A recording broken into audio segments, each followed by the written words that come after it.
The Prince and the Pauper by Mark Twain. Chapter 5, Tom as a Patrician.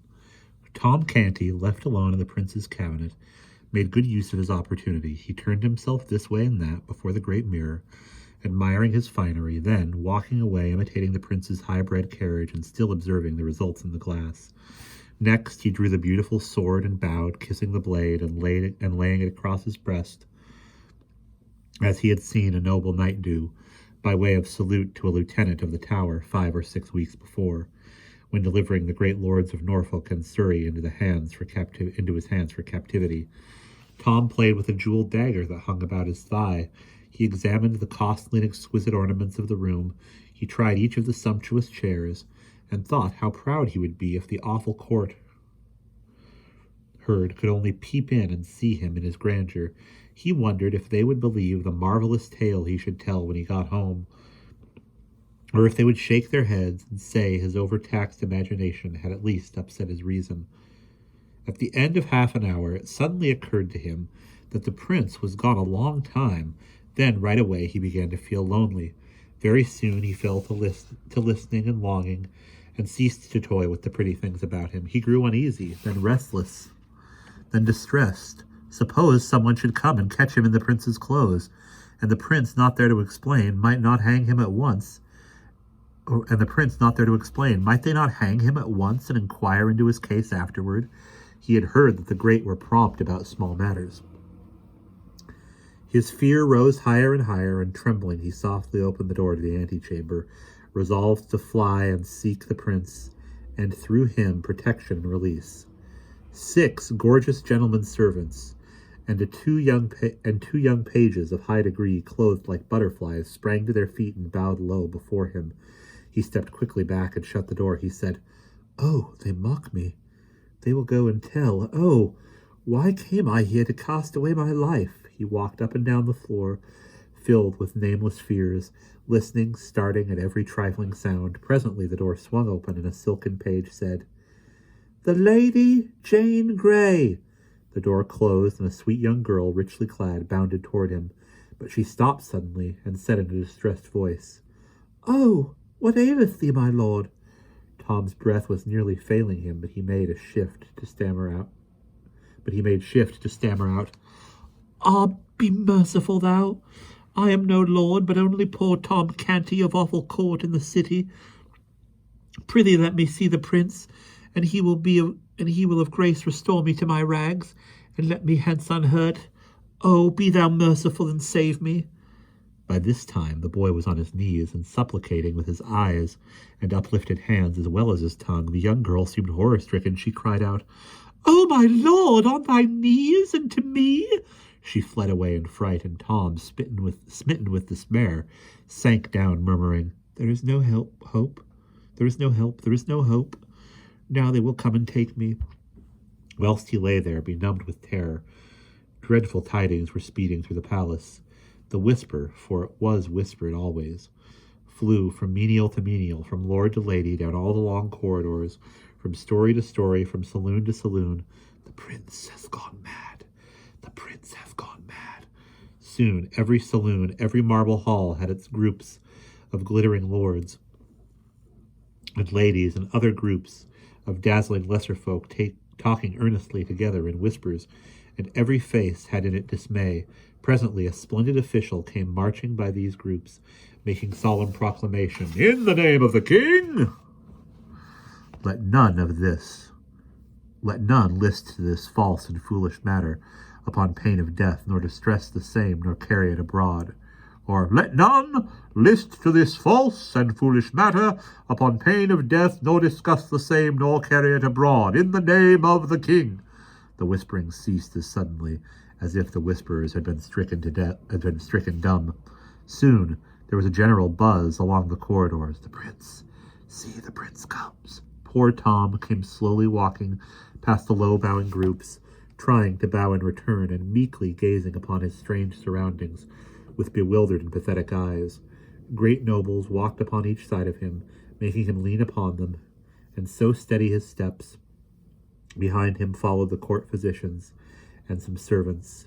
Presently Tom found himself in a noble apartment of the palace, and heard the door close behind him. Around him stood those who had come with him. Before him, at a little distance, reclined a very large and very fat man with a wide, pulpy face and a stern expression. His large head was very gray, and his whiskers, which he wore only around his face like a frame, were gray also. His clothing was of rich stuff, but old and slightly frayed in places. One of his swollen legs had a pillow under it, and was wrapped in bandages. There was silence now, and there was no head there, but was bent in reverence, except this man's, this stern, counter-named invalid, who was the dread King Henry VIII. He said, and his face grew gentle as he began to speak, "How now, my lord Edward, my prince? Hast thou minded to cozen me, the good king thy father, who loveth thee, and kindly useth thee with a sorry jest?" Poor Tom was listening as well as his dazed facilities would let him to the beginning of this speech, but when the words, "me the good king," fell upon his ear, his face blanched, and he dropped as instantly upon his knees as if a shot had brought him there. Lifting up his hands, he exclaimed, "Thou the king? Then I am undone indeed." This speech seemed to stun the king. His eyes wandered from face to face aimlessly, then rested, bewildered, upon the boy before him. Then he said in a tone of deep disappointment, "Alack, I had believed the rumor disproportioned to the truth, but I fear me 'tis not so." He breathed a heavy sigh and said in a gentle voice, "Come to thy father, child, thou art not well." Tom was assisted to his feet and approached the majesty of England, humble and trembling. The king took the frightened face between his hands and gazed earnestly and lovingly at it a while, as if seeking some grateful sign of returning reason there, then pressed the curly head against his breast and patted it tenderly. Presently he said, "Dost not know thy father, child? Break not mine old heart. Say thou knowest me. Thou knowest me, dost thou not? Yea, thou art my dread lord the king, whom God preserve. True, that is well. Be comforted. Tremble not so. There is none here would hurt thee. There is none here but loves thee. Thou art better now. Thy ill dream passeth. Is it not so? Thou wilt not miscall thyself again, as they say thou did a little while agone.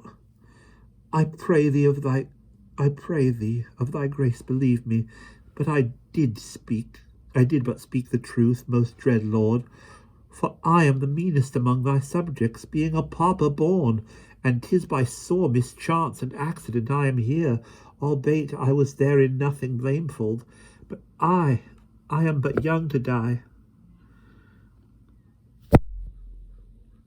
And thou canst save me with one little word. Oh, speak it, sir." "Die?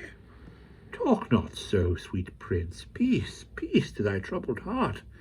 Thou shalt not die." Tom dropped upon his knees with a glad cry. "God requite thy mercy, O my king, and save thee long to bless thy land." Then, springing up, he turned a joyful face toward the two lords in waiting, and exclaimed, "Thou heardst it! I am not to die. The king hath said it." There was no movement, save that all bowed with grave respect, but no one spoke. He hesitated, a little confused, then turned timidly toward the king, saying, "I may go now?" "Go? Surely."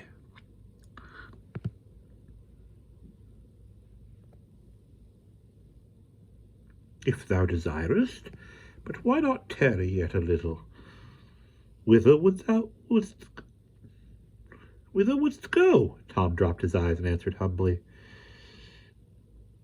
"Peradventure I mistook, but I did think me free, and so was moved to seek again the kennel where I was born and bred to misery, yet which harboureth my mother and my sisters, and is home to me, whereas these pomps and splendours, whetherto I am not used. Oh, please you, sir, let me go." The king was silent and thoughtful a while, and his face betrayed a growing distress and uneasiness. Presently he said, with something of hope in his voice, "Perchance he is not but mad upon this one strain, and hath his wits unmarred. To touch us other matter. God send it may be so. We will make trial." Then he asked Tom a question in Latin, and Tom answered him lamely in the same tongue. The lords and doctors manifested their gratification. Also the king said, "'Twas not according to his schooling and ability, but showeth that his mind is but diseased, not stricken fatally. How say you, sir?" The physician addressed bowed low and replied, "It jumpeth with my own conviction, sire, that thou hast divined aright." The king looked pleased with this encouragement, coming as it did from an excellent authority, and continued with good heart, "Now mark ye all, we will try him further." He put a question to Tom in French. Tom stood silent a moment, embarrassed by having so many eyes centered upon him, then said diffidently, "I have no knowledge of this tongue, so please your majesty." The king fell back upon his couch. The attendants flew to his assistance, but he put them aside and said, "Trouble me not, it is nothing but a scurvy faintness. Raise me, there, 'tis sufficient. Come hither, child. There, rest thy poor troubled head upon thy father's heart, and be at peace. Thou'll soon be well, 'tis but a passing fantasy. Fear thou not, thou'll soon be well." Then he turned toward the company, his gentle manner changed, and baleful lightnings began to play from his eyes. He said, "List ye all! This my son is mad, but it is not permanent. Over-study hath done this, and somewhat too much confinement. Away with his books and teachers.